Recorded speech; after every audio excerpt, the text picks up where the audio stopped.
You know what really grinds my gears? When white supremacy writes foreign policy and calls it national security. There's a particular stench that rises from documents written by fascists who've convinced themselves they're statesmen. It's the smell of old leather briefcases mixing with fresh bullshit. The acrid tang of policy papers that treat brown and black bodies as either resources to extract or threats to contain. The 2025 National Security Strategy, quietly dropped by the Donny Caligulump administration late Thursday night like a turd in a punch bowl, reeks of exactly this combination: expensive cologne spritzed over centuries-old colonial rot. This 33-page clusterfuck of racial anxiety and imperial nostalgia doesn't just reveal the administration's priorities. It strips the fucking veneer off American foreign policy to expose what's always been underneath: a worldview where white European demographics must be preserved at all costs, while the rest of the planet exists primarily as a resource depot for American extraction and a dumping ground for American military hardware. The oppressor would not be so strong if he did not have accomplices among the oppressed themselves. Simone de Beauvoir. But what happens when the oppressor doesn't even bother to hide the oppression anymore? When they publish their racial hierarchy in official government documents and call it strategy? The gospel. According to Schittsberger, Europe must stay white or democracy dies. Let me paint you a picture of how Donaldo Schittsberger's brain trust sees the world. Europe, beautiful, civilized white Europe, faces not economic challenges or climate catastrophe or healthcare crises, but something far more terrifying to these racist fuckwits: civilizational erasure. That's the actual fucking language. Not economic decline, not infrastructure decay. Civilizational erasure. The document claims Europe's problems stem from migration policies that are transforming the continent, combined with cratering birth rates and loss of national identities and self-confidence. Translation: too many brown people are showing up, and not enough white babies are being born, and this keeps these shit stains awake at night sweating through their Confederate flag sheets.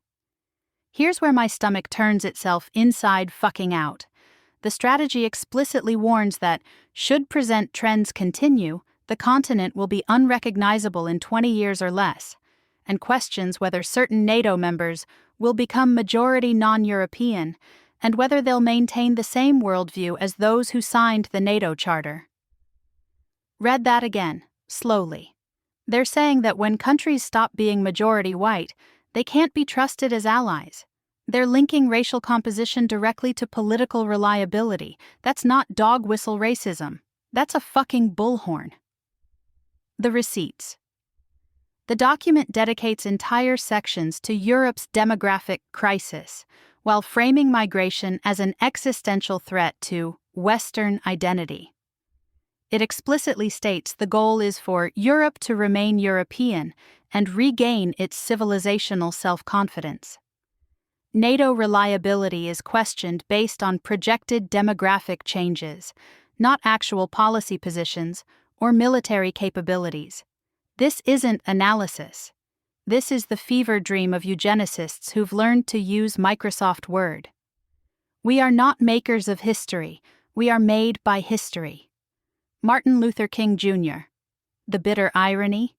These same cocksuckers warning about European civilizational erasure built their entire empire on actual erasure, genociding indigenous populations, enslaving millions of Africans, and colonizing half the goddamn planet. But apparently that kind of civilization ending was just fine. The Trump corollary, Monroe Doctrine, gets a fascist reboot. The Western Hemisphere section reads like a fucking colonizer's wet dream wrapped in the language of partnership. Donnie Turdchomper has declared something called the Trump corollary to the Monroe Doctrine, because nothing says, "I'm totally not a dictator," like adding your name to 19th century imperial policy. Let's excavate this shit show. The strategy states the U.S. will deny non-hemispheric competitors the ability to position forces or other threatening capabilities, or to own or control strategically vital assets in the Western Hemisphere.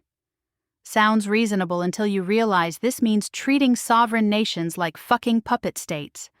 The document explicitly calls for sole source contracts for our companies in countries where the U.S. has leverage, efforts to push out foreign companies that build infrastructure in the region, military deployments, including where necessary the use of lethal force, making countries see us as their partner of first choice while discouraging collaboration with others. Notice what's missing? Any fucking acknowledgement that these are independent countries with their own interests. The entire hemisphere exists to serve American security and economic needs. Period. The master's tools will never dismantle the master's house. Audre Lorde. And Lorde's warning echoes through every paragraph of this neo-colonial manifesto. These dipshits aren't even pretending to offer genuine partnership. They're demanding subordination dressed up as cooperation. The worst part, and trust me, it gets worse, is how transparent the economic extraction agenda becomes. The strategy tasks agencies to identify strategic points and resources in the Western Hemisphere with a view to their protection and joint development. Translation: we're making a shopping list of your shit so we can take it while calling it partnership. Africa, where 2 pages tell you everything about how little you matter. Want to know how Trumpington de Shitty Gobhole's team views an entire continent of 4 billion people? They gave it less than 2 fucking pages in a 33-page document. Europe gets 5 pages about their demographic crisis. Asia gets 10 pages about economic competition. The Middle East gets 3 pages. Africa? Here's your paragraph and a half. Now shut the fuck up while we discuss your minerals. The Africa section is breathtakingly blunt about what they want. Harnessing Africa's abundant natural resources and latent economic potential through a shift from a foreign aid paradigm to an investment and growth paradigm. Cool. So instead of the paternalistic aid model, we're moving to the paternalistic extraction model where American companies get profits from your uranium and cobalt while you get, what exactly? The privilege of being invested in? The priorities for Africa. Energy sector and critical mineral development as immediate area for U.S. investment. Profits for U.S. businesses listed before any African benefit. Terrorism prevention, because that's always the excuse. Less than 2 pages of attention in a 33-page document. The colonized is elevated above his jungle status in proportion to his adoption of the mother country's cultural standards. France Fanon. Except this time, they're not even offering the pretense of cultural elevation. Just, give us your minerals, keep the terrorism down, and stay the fuck out of our way. The pattern. We pretend not to see. The synthesis is fuck all clear. We have a national security strategy that explicitly ranks human worth by racial category, treats entire continents as resource depots, and resurrects 19th century colonialism under the guise of America First pragmatism. Not geopolitical realism, not hard choices in a dangerous world. White supremacist imperialism with a goddamn executive summary.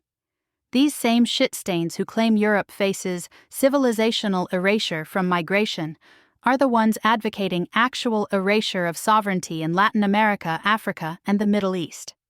The document demands Europe maintain white demographic majorities for reliability, treats Latin American countries as vassal states whose resources belong to American companies, reduces Africa to a 2-page afterthought focused on mineral extraction, accepts authoritarianism in the Middle East while demanding democracy in white-majority Europe.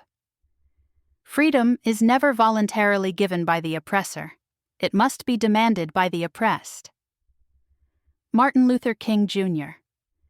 What does it say that a government document in 2025 can state without apparent shame that demographic diversity threatens alliance reliability while resource extraction from Black and brown nations advances American interests?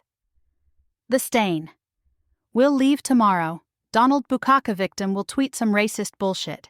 Elon Microphallus will amplify it. Mike Jesus Fluffer will genuflect before both of them. And the same goddamn masses will scroll past another atrocity disguised as policy. But that's not how it has to be. That's just how it is when we let fascists write foreign policy unchallenged and call their racism realism. The question isn't whether this document is racist. It fucking obviously is. The question is whether we're going to let white supremacy masquerading as national security strategy determine who deserves sovereignty, who gets reduced to resources, and which civilizations are worth preserving. Because right now we've got our answer in black and white, literally, and it's written in the blood-soaked ink of empire pretending it's diplomacy. Start learning AI in 2025. Everyone talks about AI, but no one has the time to learn it. So we found the easiest way to learn AI in as little time as possible. The Rundown AI. It's a free AI newsletter that keeps you up to date on the latest AI news and teaches you how to apply it in just 5 minutes a day. Plus, complete the quiz after signing up and they'll recommend the best AI tools, guides, and courses tailored to your needs. Sign up to start learning.